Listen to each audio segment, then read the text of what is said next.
Selamat datang kembali di G10's Channel, tempat di mana kami membahas berbagai film dari berbagai negara dan genre seru. Biar kamu nggak ketinggalan video-video terbaru dari kami, jangan lupa untuk subscribe dan nyalakan lonceng notifikasimu.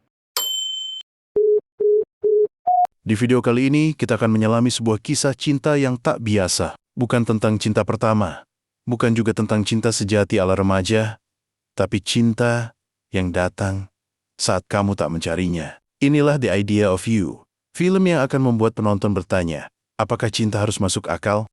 Coba bayangkan saja, kamu janda anak satu, umur 40 tahun, dan tiba-tiba jatuh cinta kepada seorang idol remaja, umur 24 tahun. Gila. Tapi, itulah yang terjadi di film, The Idea of You.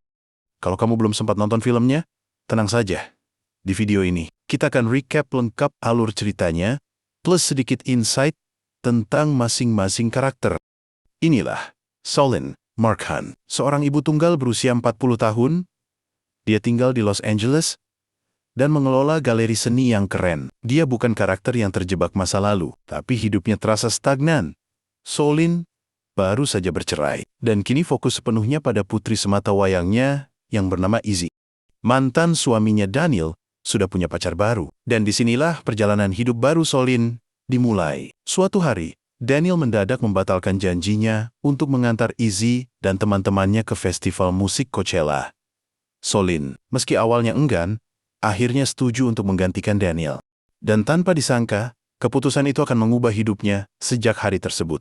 Begitu mereka tiba di Coachella, Solin jelas merasa seperti alien. Ia bukan bagian dari kerumunan remaja yang menjerit kegirangan, bukan juga pecinta musik elektronik yang menggema dari panggung ke panggung, dikelilingi remaja, musik keras, dan suasana yang jauh dari dunia seninya. Saat ingin mencari toilet, Solin tidak sengaja masuk ke dalam salah satu karavan, di mana ternyata karavan tersebut adalah tempat istirahat Hayes Campbell. Hayes adalah salah satu anggota boy band August Moon, idola remaja yang sedang populer dan sangat digilai, termasuk oleh putrinya sendiri. Tapi berbeda dari image popstar kebanyakan, Hayes justru menunjukkan ketertarikan pada Solin. Sejak hari pertama mereka bertemu, ia penasaran siapa perempuan dewasa yang santai, cuek, dan cerdas yang tiba-tiba masuk ke dalam karavannya. Di tengah tur promosi dan jumpa fans, Hayes menjalani hari seperti biasa, membagikan tanda tangan, menyapa penggemar. Tapi di antara kerumunan remaja yang penuh semangat, ia tak menyangka akan melihat sosok yang familiar itu kembali. Solin datang bukan sebagai penggemar, tapi menemani Izzy, putri dan temannya yang merupakan salah satu fans August Moon. Hayes menatapnya, sejenak terpaku, dan lewat percakapan singkat dengan Izzy dan temannya, barulah ia tahu siapa sebenarnya Solin, seorang ibu, bukan fans remaja, dan pemilik galeri seni yang cerdas serta dewasa. Beberapa hari setelah acara Coachella, Hayes memutuskan untuk mulai mengejar Solin. Suatu pagi, dia datang ke tempat seni Solin, dengan alasan membutuhkan lukisan, dan tertarik dengan karya seni di galeri milik Solin. Dan Hayes membeli beberapa lukisan. Tapi ada satu lukisan yang membuatnya penasaran, karya abstrak yang menyimpan emosi, yang seolah berbicara langsung padanya. Sayangnya, lukisan itu tidak dipajang. Solin tersenyum kecil, lalu menjelaskan, lukisan itu tidak untuk dijual, itu karya lama, dan kini disimpan di gudang. Mereka pergi ke gudang ruang sederhana, penuh debu, tapi juga penuh cerita. Dan di antara kanvas dan cat yang kering, ketertarikan yang sebelumnya samar, kini mulai terasa jelas. Setelah mengunjungi gudang lukisan, Hayes dan Solin melanjutkan hari itu di rumah Solin untuk makan siang. Suasananya sederhana, tapi penuh kenyamanan. Di meja makan, obrolan mereka mengalir tentang seni, hidup, dan sedikit candaan yang membuat mereka tertawa ringan. Hayes, yang memiliki ketertarikan yang mendalam terhadap Solin, berusaha mencumbunya. Awalnya Solin menanggapi Hayes dengan intim dan membalas ciumannya. Namun, dia menyadari bahwa ini salah. Sebelum mereka bertindak lebih jauh, Solin dengan halus melepaskan diri dari Hayes. Mengingat putrinya akan segera kembali, Solin meminta Hayes untuk segera pulang. Namun Hayes, yang mengetahui bahwa Solin juga memiliki ketertarikan kepadanya, dengan sengaja meninggalkan jam tangannya di nakas tamu, tujuannya adalah agar Solin menghubunginya, dan mereka dapat bertemu kembali. Dan benar saja, dengan alasan tersebut, Hayes mulai mengirim pesan kepada Solin. Menggodanya melalui pesan singkat. Lalu undangan untuk menemui Hayes saat tur berlangsung pun datang. Solin, yang awalnya ragu, Akhirnya luluh, ia terbang menemuinya. Bukan karena nekat, tapi karena ia tahu ada sesuatu yang belum selesai. Setibanya di hotel tempat Hayes menginap, suasananya berubah. Tak perlu banyak kata, karena rindu sudah terlalu dalam. Dan malam itu, hasrat yang selama ini tertahan, akhirnya tumpah. Bukan sekadar hubungan fisik, tapi pertemuan dua hati yang saling menahan, saling menunggu, dan akhirnya saling menyerah pada cinta. Malam itu menjadi titik balik dari rasa penasaran jadi rasa memiliki. Keesokan paginya, segalanya terasa rumit, tapi juga damai. Ada senyum di wajah Solin, ada ketenangan di mata Hayes. Mereka tahu, yang terjadi malam itu bukan sekadar pelampiasan, namun adalah bentuk nyata dari keterikatan yang mereka rasakan. Setelah itu, hubungan mereka terus berlanjut.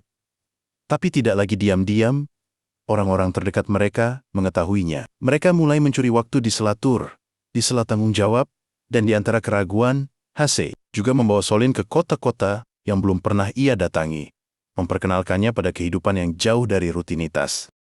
Tapi semakin dalam mereka tenggelam dalam cinta, semakin besar pula bayang-bayang konsekuensi yang harus mereka tanggung. Mereka harus menjaga dan menutupi hubungan ini dari publik. Karena jika publik tahu, apalagi fans August Moon yang fanatik, bisa jadi bencana. Namun hubungan mereka yang awalnya tersembunyi, akhirnya terkuak ke permukaan. Tanpa mereka sadari, paparazzi menangkap momen kebersamaan mereka. Setelah tur yang panjang, Hayes membawa Solin ke sebuah rumah peristirahatan, tempat ia dan anggota August Moon biasa berkumpul, bersantai, dan melepas penat dari hiruk-pikuk tur. Di sana, suasananya santai, musik mengalun, minuman berlimpah, dan tawa anak muda memenuhi ruangan. Solin berusaha untuk berbaur. Ia mencoba ikut mengobrol, bahkan ikut dalam permainan kata ringan. Tapi dalam diam, ia merasa asing. Teman-teman Hayes jauh lebih muda, dan harus diakui seksual. Mereka bahkan menceritakan tentang masa lalu Hayes dan wanita yang pernah dibawanya. Dan hal itu menyakiti Solin. Solin pun memutuskan untuk kembali ke Los Angeles. Suatu pagi yang tenang, Solin menerima pesan dari Hayes dan mengatakan untuk tidak membuka internet. Tapi rasa penasaran mengalahkan segalanya. Ia membuka laptop, dan dunia seolah runtuh. Foto-foto dirinya dan Hase bermesraan terpasang jelas. Notifikasi membanjir. Teman, kolega, bahkan mantan suaminya. Puncaknya adalah, saat Solin hendak menjemput Izzy dari camping, ia disambut dengan tatapan sinis dan komentar pedas dari para orang tua lain. Hatinya remuk, tapi rasa bersalah paling besar justru muncul saat ia melihat Izzy berdiri di kejauhan. Dengan suara bergetar, ia meminta maaf dan mengatakan bahwa hubungan mereka telah berakhir. Namun Izzy bertanya, kenapa mereka harus putus? Solin tahu ada satu hal yang belum selesai. Ia datang ke studio rekaman Hayes. Dengan suara pelan, ia meminta maaf. Hayes menatapnya, tanpa marah, tanpa ragu, dan mengatakan bahwa mereka akan baik-baik saja. Kemudian, Solin melakukan sesuatu yang tak ia duga sebelumnya. Ia mengenalkan Hayes pada Izzy dan kepada teman putrinya. Mereka pun mulai go publik. Awalnya, banyak yang melihat kisah mereka sebagai sesuatu yang segar, bahkan inspiratif. Komentar positif mulai bermunculan tentang cinta yang tak kenal usia, tentang keberanian Solin, dan bagaimana Hayes menunjukkan sisi dewasanya. Tapi seperti yang sering terjadi, dukungan itu tak bertahan lama. Saat gosip mulai menyebar, saat para fans fanatik merasa dikhianati, dan saat kehidupan pribadi mereka jadi konsumsi publik, dukungan berubah jadi kecaman. Kehidupan pribadi Solin pun mulai terekspos. Paparazzi selalu menunggu dan mengikutinya. Fans Hayes pun mulai marah. Solin dihina, diancam, bahkan diserang secara pribadi. Namun yang paling menyakitkan adalah dampaknya bagi Izzy, putrinya. Teman-temannya menjauh, gosip menyebar, dan Izzy merasa dikhianati.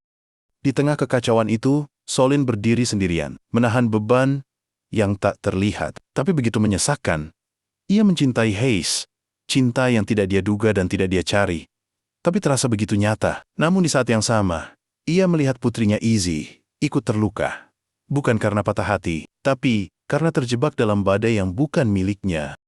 Solin tahu, ini bukan tentang siapa yang ia pilih, tapi tentang siapa yang harus ia lindungi. Dan dalam hal ini, ia memilih Izzy. Dengan hati yang hancur, Ia membuat keputusan paling menyakitkan dalam hidupnya.